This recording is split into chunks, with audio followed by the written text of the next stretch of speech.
पश्चिम बंगालच्या बीरभूम जिल्ह्यातील तारापीठ इथं पहाटेच्या सुमारास हॉटेलला भीषण आग लागली। या दुर्घटनेत 7 जणांचा होरपळून मृत्यू तर अनेक जण गंभीर जखमी झालेत। श्रावण सोमवार निमित्त तारापीठ मंदिरात दर्शनासाठी आलेले भाविक हॉटेलमध्ये मुक्कामी होते। पहाटे 4:30च्या सुमारास सर्वजण झोपेत असताना अचानक आगीचा भडका उडाला। प्राथमिक माहितीनुसार एसी युनिटमधील शॉर्ट सर्किटमुळे आग लागल्याचा अंदाज व्यक्त करण्यात येतोय। काही क्षणांत संपूर्ण हॉटेल धुरानं भरल्यानं अनेक जण आतमध्ये अडकले। घटनेची माहिती मिळताच अग्निशमन दलाच्या पथकांनी घटनास्थळी धाव घेत बचाव कार्य सुरू केलं। जखमींना रामपूर हाट शासकीय वैद्यकीय महाविद्यालय आणि रुग्णालयात दाखल करण्यात आलंय।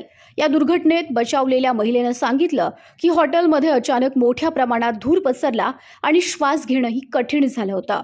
दरम्यान या भीषण दुर्घटनेमुळे परिसरात हळहळ व्यक्त होत असून आगीचं नेमकं कारण आणि हॉटेलमधील सुरक्षा व्यवस्थेची चौकशी सुरू आहे।